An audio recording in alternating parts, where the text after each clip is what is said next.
But we also notice that there's some diverse ideas about it, right? You've got the Sadducees who don't believe in any notion of a bodily resurrection. Of course, all of that is upended. All of that is upended. And even what Jesus says in John 11 is completely misunderstood, confusing thing, that Jesus says, I'm the resurrection and the life. What is that about? Who knows? Who knows? Eventually, though, the world would come to know what he meant by that when God raised him from the dead. Not at the end of time, but from our perspective, right in the middle of history. Completely unanticipated. And that all is going to demand a reanalysis of the Scriptures. And because no one saw that coming. No one saw that coming. And you get that reanalysis when you read, well, mainly Paul. Paul says, we've missed it, entirely. And so he takes, he's going to take something like Isaiah, and he's going to interpret it through the cross of Christ. And when you read Paul's writing, you're reading something that, no one had ever conceived of before. And as I've said before, that explanation required Jesus being raised from the dead. And it required the Spirit in Acts 2, and it required a divine confrontation with the resurrected Lord on the road to Damascus for that analysis to be able to be given.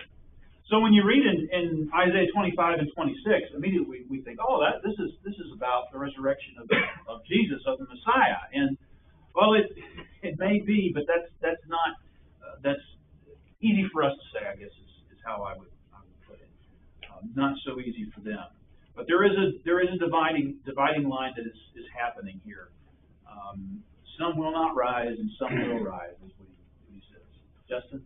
I think with Daniel 12. Daniel 12. So, 12. But at that time, the people, everyone whose name is found in the written book, will be delivered. The multitudes who sleep in the dust of the earth will awake, some to everlasting life, others to shame and everlasting contempt. So that's one reference I can think of. I think there's another one in Ezekiel, as far as resurrecting dead. Yeah, there's a couple key texts, and Daniel 12 is probably the clearest. Yeah. And again, it's like, well, what is that? How would that have been taken? Right. From our perspective, it's we would say, that's about the Messiah. But anyhow, keep in mind, and I think we definitely have got the sense that prophecy is very complicated, which is why reading through a book like Isaiah becomes really confusing, because there's this back and forth that goes on. 26:19 is pretty specific. Yes, sure, but just generally, the way he goes back and forth and tries to, go back to chapter 7. Understandable at that time, but Yeah. You go back to chapter 7 and read what he says to Ahaz and the sign that Ahaz would be given. It's very confusing, complicated.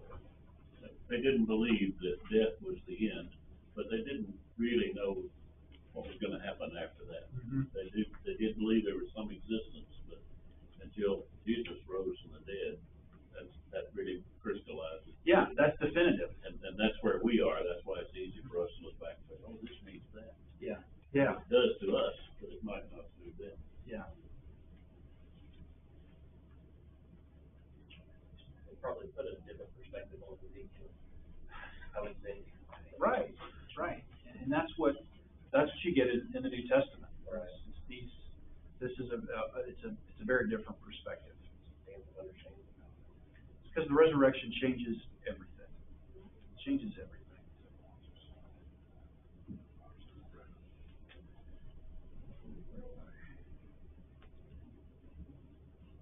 Okay. 27.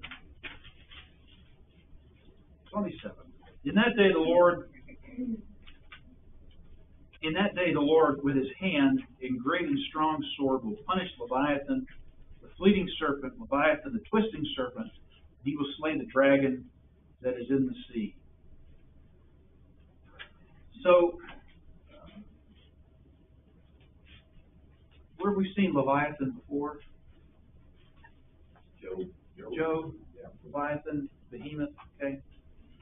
So, and again, you know, our imaginations kind of run wild when you come across a text like that. In Job, of course, there's some descriptions of these creatures that are given. These creatures represent symbols of evil and chaos. They represent that which is uncontrollable. And that's how Job, that's how they're used in Job. And also in Revelation. Also in Revelation. So here, this symbol of evil and chaos is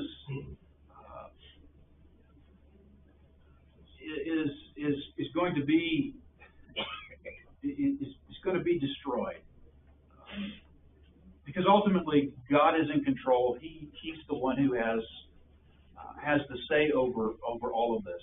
Now, in the ancient world, when you think about these illustrations in particular, the sea.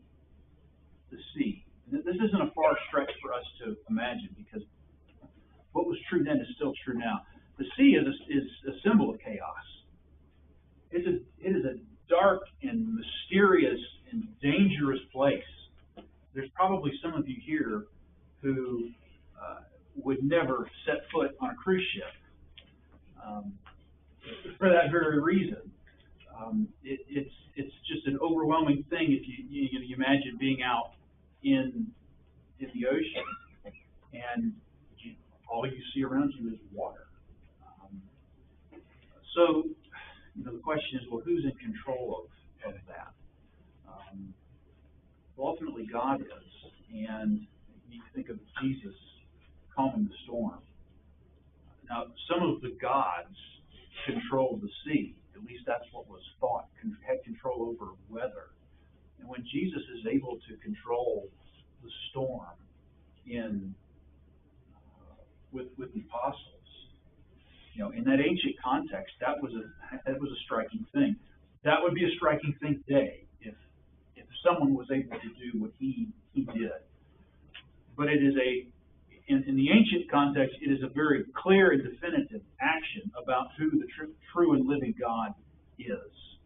And to find that Jesus is the one who has that power and control would have spoke volumes about who he was. And that was the impact that it had on the apostles. Who is this man? Even the waves and the wind obey his voice.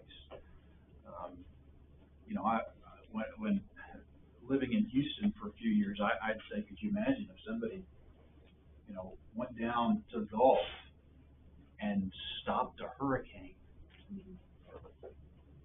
What would you say about that man? You'd say that man was God. That's what you'd say. That's what Jesus is able to do. Yep. God is going to put an end to this chaos and evil. Anything about that? In the next section here, in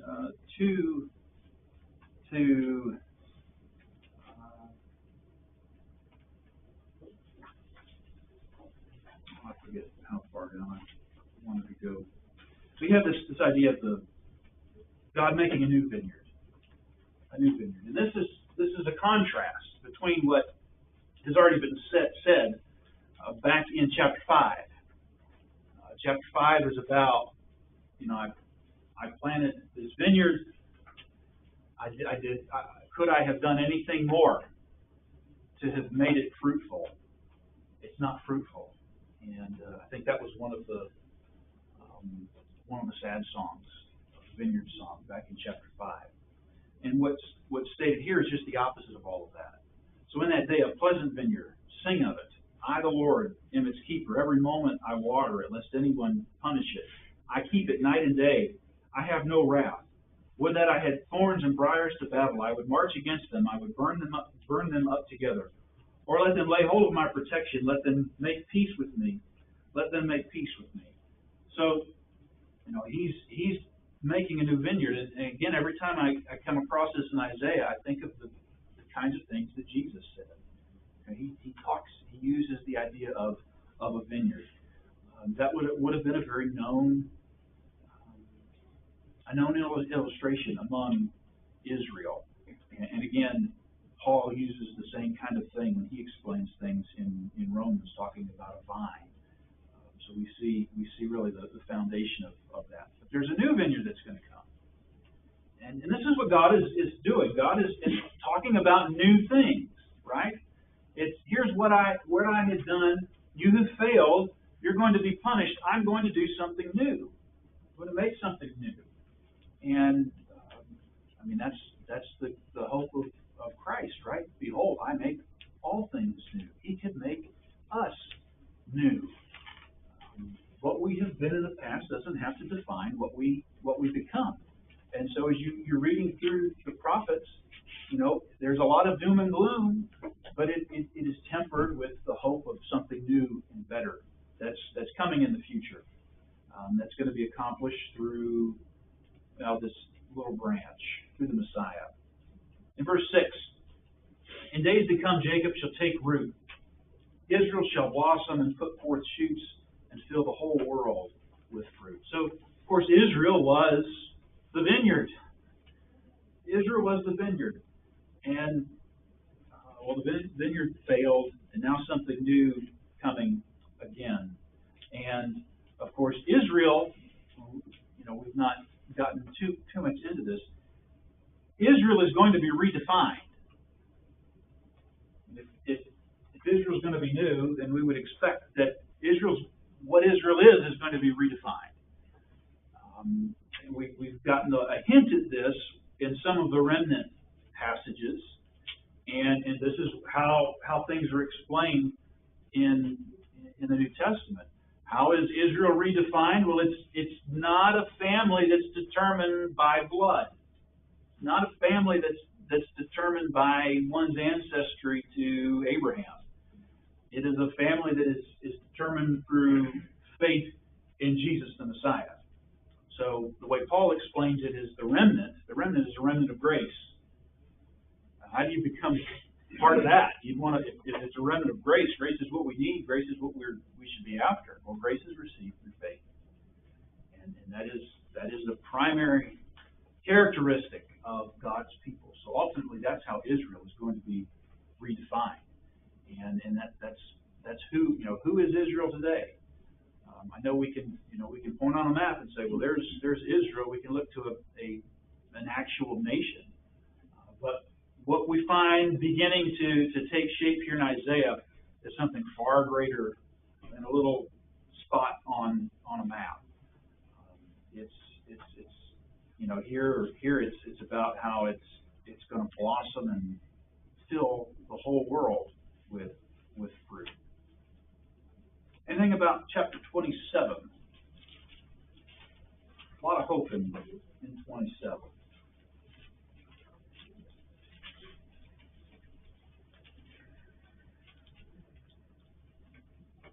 Again, it's reminiscent to the covenant with Abraham.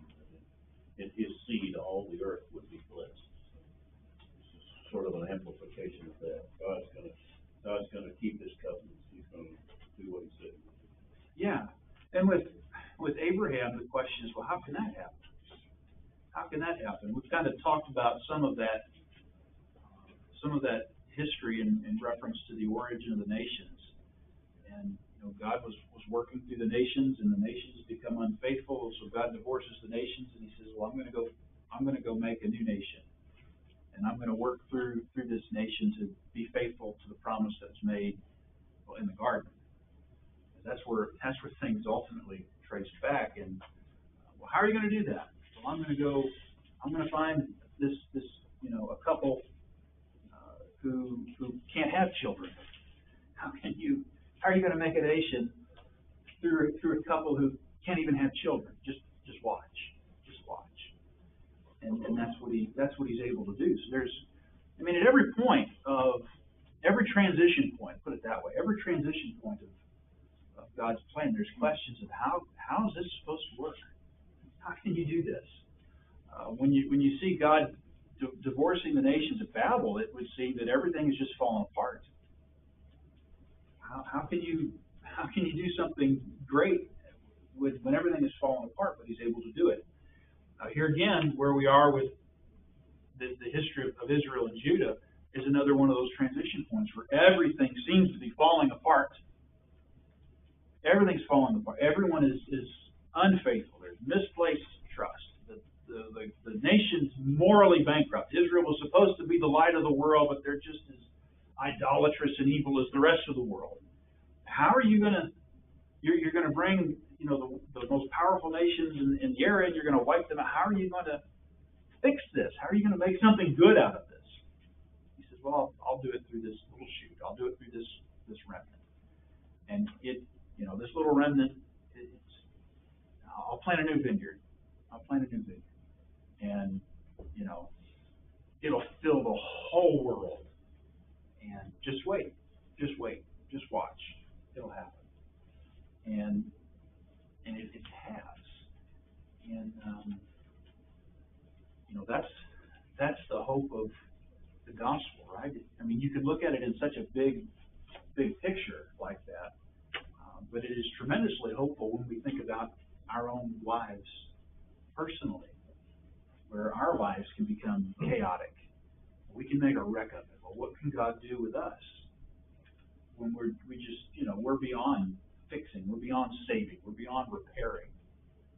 Maybe repair doesn't even get at what really needs to happen, and yet, no, he can do it.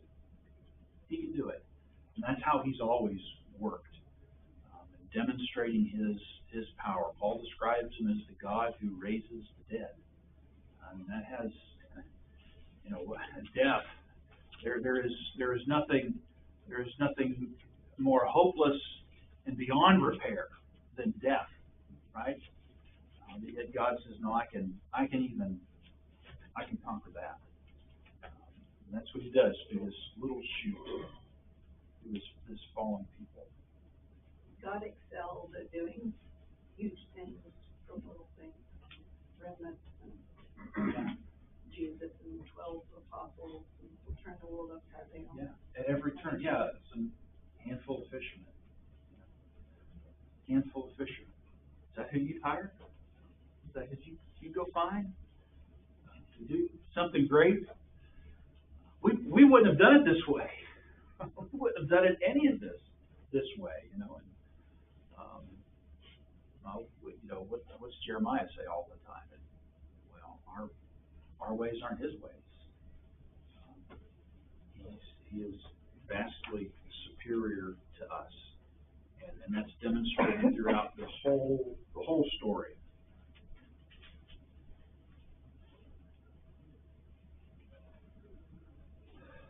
Verse 28 and 29.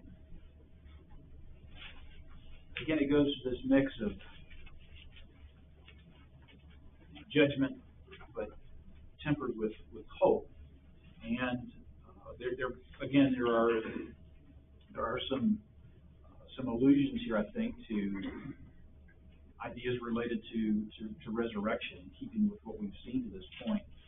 But again, the first 13 verses deal with judgment that's coming to Israel, and it's more of the same in terms of the finality of it, and it's just quite a frightening text as we're told about what's going to happen.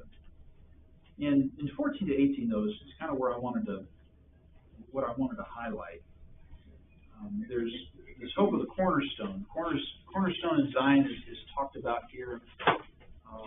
But there's a change that's happening. So he mentions this covenant of death. Covenant of death is going to be annulled by the stone. And this is another example of how complex prophecy is. So 14 says, "Therefore hear the word of the Lord, you scoffers who rule this people in Israel. Because you have said, we've made a covenant with death, and with Sheol we have an agreement. When the overwhelming whip passes through, it will not come to us. For we've made lies our refuge, and in falsehood we have taken shelter. Therefore thus says the Lord God, behold, I am the one who has laid a foundation in Zion, a stone, a tested stone, a precious cornerstone of a sure foundation. Whoever believes will not be in haste. And I will make justice the line and righteousness the plumb line, and hail will sweep away the refuge of lies, and waters will overwhelm the shelter. Then your covenant with death will be annulled, and your agreement with Sheol will not stand. When the overwhelming scourge passes through, you will be beaten down by it." The covenant of death. I think this is another one of the better known expressions in Isaiah. Maybe not, but I think it is. It's kind of an interesting idea, and I think we could kind of work that out, and the thinking of Israel and making a covenant with death. And who would make a covenant with death? That's really strange. Somebody trusting in themselves. Someone trusting in themselves, okay? Someone trusting in themselves. So who had Israel trusted in? They had made an alliance with Egypt to try to protect them from the Assyrians, and it didn't work. Yeah, it didn't work. I don't know if that's what he's referring to here or not, but it has that wording to it that, no matter if you made this covenant, you made this agreement, but the storm's still going to overwhelm you. No matter. You're trusting in yourself and your alliances with others rather than trusting in God. Yeah. I think there's even a time too, right, when they sent tribute to Assyria to try and stall them off and get some sort of yeah, we'll tribute you, just don't basically wipe us out, and Assyria's like, well, thanks for the gift, but we're coming anyway. Yeah. So that fits the context, right? That there's these alliances, political alliances that have been made, and it's this recurring issue of misplaced trust. There was, I forget which chapter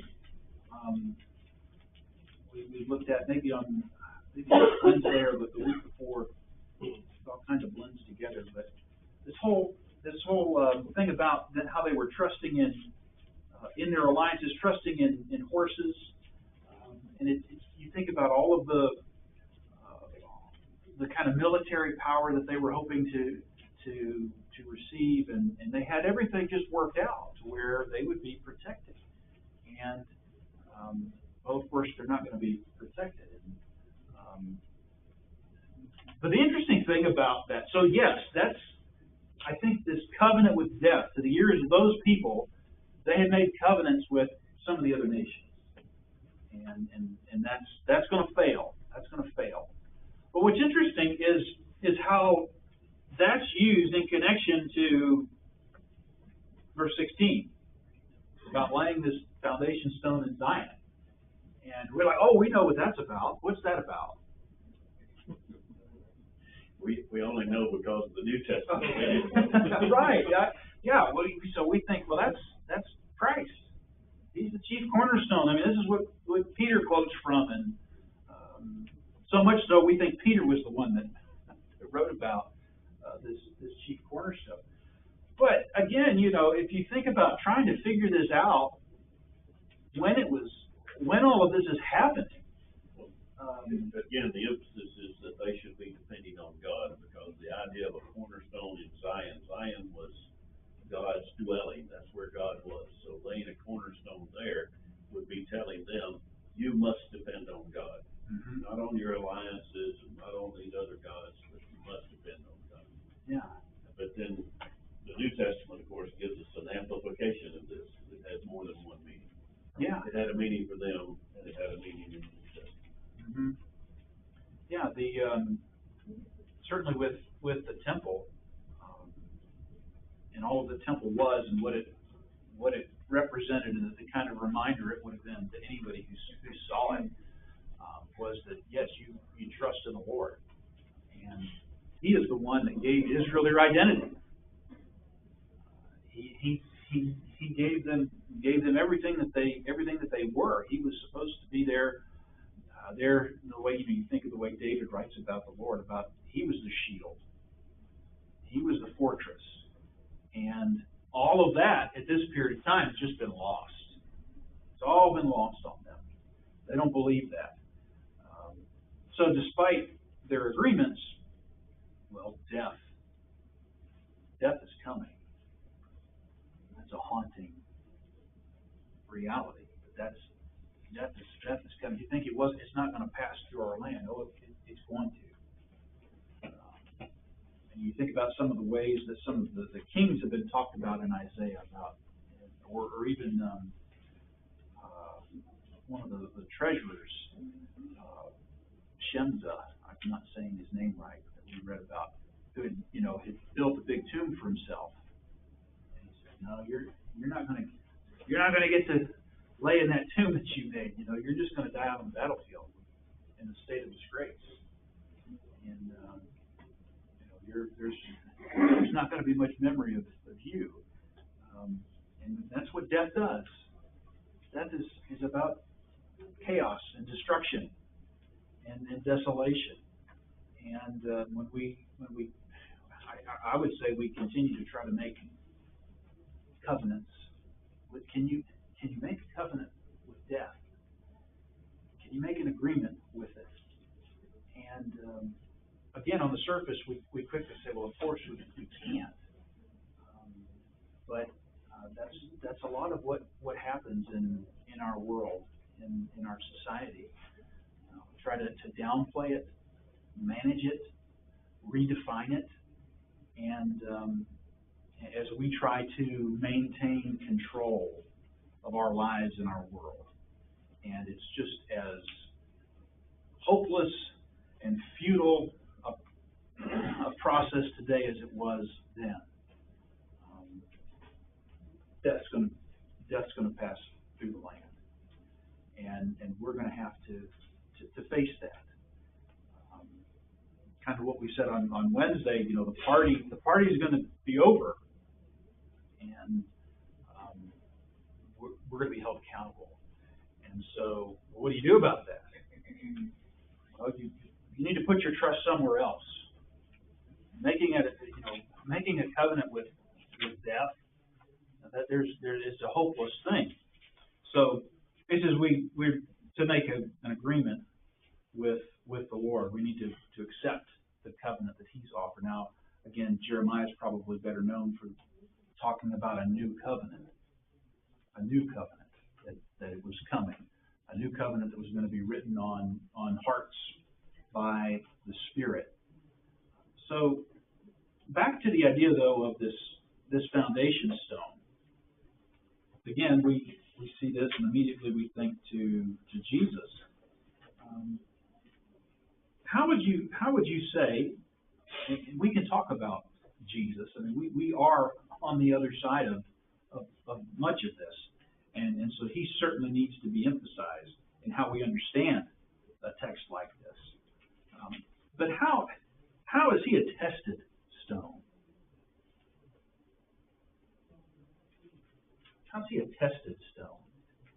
He's been there from the beginning. He's been there from the beginning? He actually started with God and the beginning of this instance, this universe, this. Yep. How else is He tested? He was tempted in every way without sin. Okay. Maybe we think of His life and his human experience.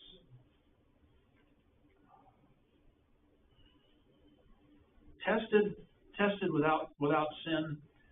He throughout his life, what happens to him is he learns to trust his Father. And I don't know if we think about that so much with Jesus. We probably think that, well, he, growing faith was never something he would have done or engaged in. Yet his dying words are words of faith and hope. I mean, when he says, "Into your hands I entrust my spirit," that is a statement of faith. He is staring death squarely in the face, and he's going to experience that. And well, what does he do? Where does he turn? He's going to entrust his spirit to his Father. That his Father is going to do what his Father promised to do. You go back to John 17 and you can read his prayer. You know, I've finished the work, and so he prays that his Father would glorify him in death as he tried to glorify his Father in life. And so Jesus both lives and dies in faith that his Father is going to be faithful to the promises that were made to him. So in that way, we see how he's tested and tried. He's been through it, and which, you know, should be a big reason why we're focusing on him as we go through life and are made to face difficult circumstances. Misplaced trust is very, very tempting. We're always looking for an easier way, and I think that certainly was what was going on in Isaiah's time politically, but that's what can happen to us. What do you make of the last statement of verse 16? Whoever believes will not be in haste.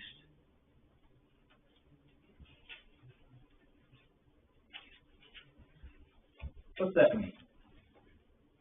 My translation says disturbed. Okay. Whoever believes, what's the whole phrase? Will not be disturbed. Will not be disturbed.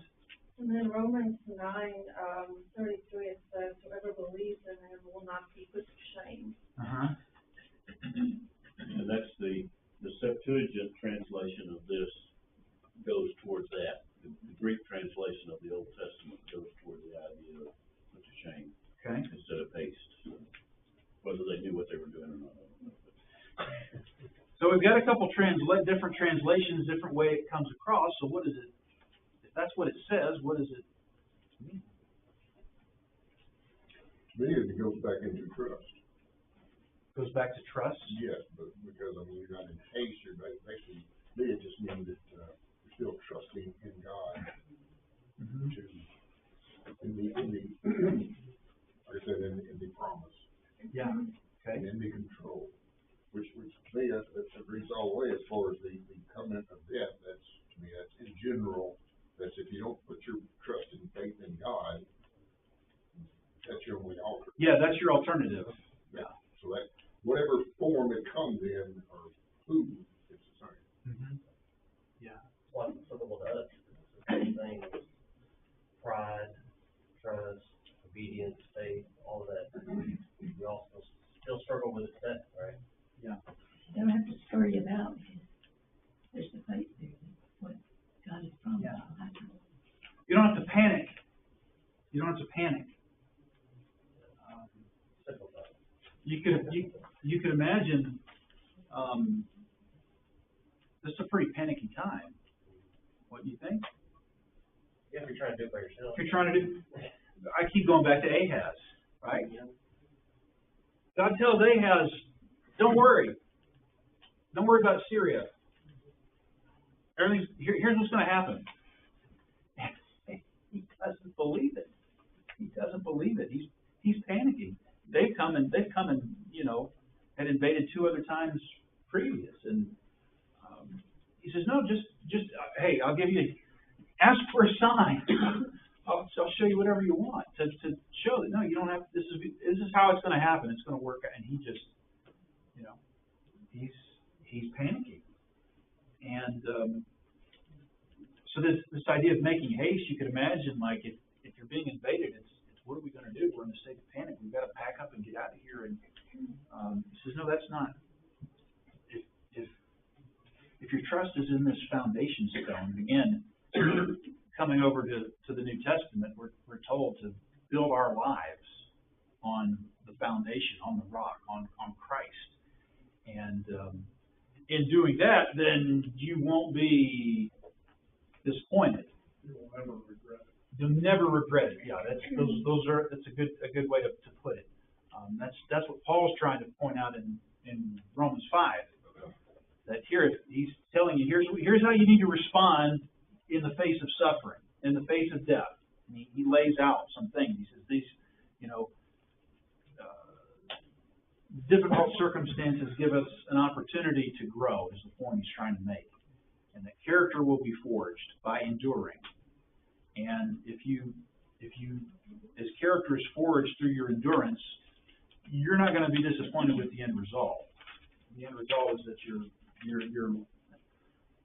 sense of hope is going to be made stronger. And anybody who's ever trusted the process, as you have at points in your life, you know that to be true. You know that to be true, because that's one of the indispensable advantages of Christianity, is it gives us a way to cope with suffering, whereas other systems just don't. And it's not surprising that Christianity would have coping mechanisms for dealing with death, because we believe in a God who raises the dead, who has the power to reverse death. The death does not have the final word over us. I just want to point out, like, for us, when we think in terms of spiritual maturity, we teach all our children, like, the Old Testament, so the kings and all this stuff, cause and effect, and you don't trust in God, this was what happened. So and then you apply the New Testament and all of that. So I try to put myself in their shoes at this point. The New Testament didn't exist, it wasn't there, and so it's like, where were they in their journey, their spiritual maturity in their journey? I mean, you would think they would be trusting more, since they didn't have what we have, the full picture, but they still struggle with pride as well, and trying to do work for the Lord, and still thinking, I'm doing work for the Lord, I'm trying to make these alliances, doing this, but they're also forgetting what's most important, and they're leaving behind the fact that, well, these people worship idols, these people do all this, and they're like, but we're going to be able to keep things moving and keep the wheels turning, the gears going, and like, so they're trying, but they're not focused on the right things. They're not humbling themselves, and that's where they're lacking in their spiritual maturity. They're not trusting in God first, and just humbling, so that they can grow from the foundation, from the cornerstone. Yeah, and this situation did not develop overnight. This was a long time coming, and a lot of little things got left behind, and little things, of course, over time have a way of piling up, and to the point where Israel and Judah, I used the word identity a little while ago. Their identity is something completely different. It's completely different from what it once was. We're not talking about people who just struggled with sin here and there, or made a couple mistakes. I mean, you're talking about generational rejection, and that coming to the point where God has said, okay, I've had enough. So it is cautionary in that sense about how little things adding up over time can change our identity into something that is completely unrecognizable. So that's, it's not a matter of they just made a few mistakes here or there, and now God is punishing them. The whole notion of them just not having faith. And we can look at some of the details of Isaiah's critiques, but very basically and fundamentally, they don't have faith. They put their trust elsewhere. They don't have faith in God. And faith is the way that humans have always had a relationship with God, all the way back to Genesis, right? That's what it's all about. It's about having faith in God and trusting Him. And the moment we stop The moment we stop, that's when things always go wrong. That's where things always have gone wrong. And we're just seeing that play out again here in Isaiah. But I dare say, if you ask these people if they had faith in God, they would say yes. Yes. And the legitimate question that Isaiah and the other prophets asked, that why are you making these alliances with these other nations, and why are you worshiping these other gods? Because they were worshiping God, but they were mixing it in with all this other stuff. And we need to be careful about that ourselves, too, that we can do the same thing. Yeah. Yeah, they had Claim we have faith in God, and yet be mixing our faith with other things that we like. Yeah, I think we just heard about that. Yeah, I think so. That was something about that earlier. If you go a little further in verse 20, you're talking about misplacing trust. That verse specifically talks about any attempt to find security and comfort apart from God will ultimately fail, because it talks about the bed is too short to stretch oneself on, and the covering too narrow to wrap oneself in. So those are uncomfortable things. Yeah. So basically, a life without God is going to be very uncomfortable. Very uncomfortable, yeah. I.e., a RV pulpit.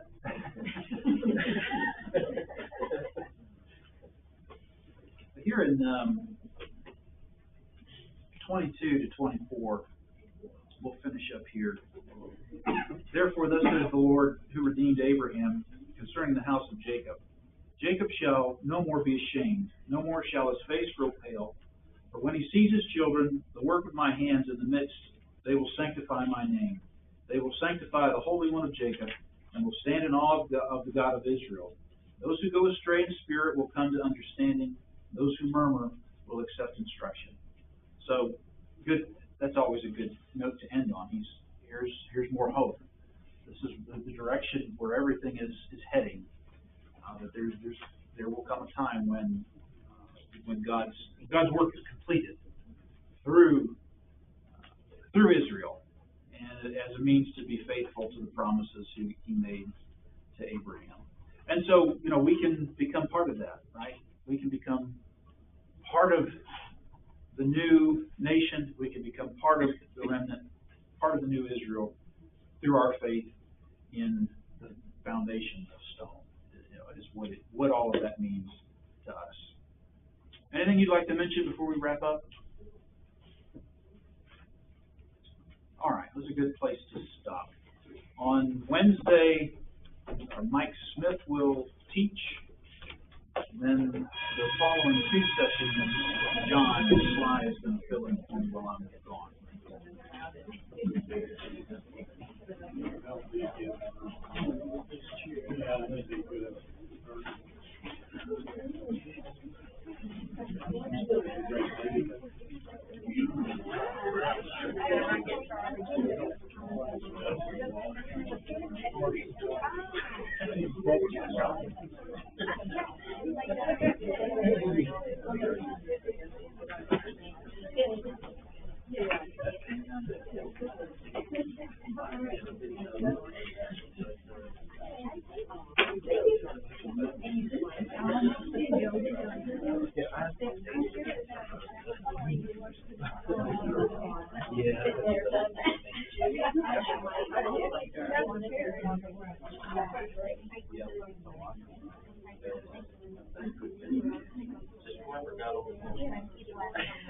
Kevin, the thing, they're all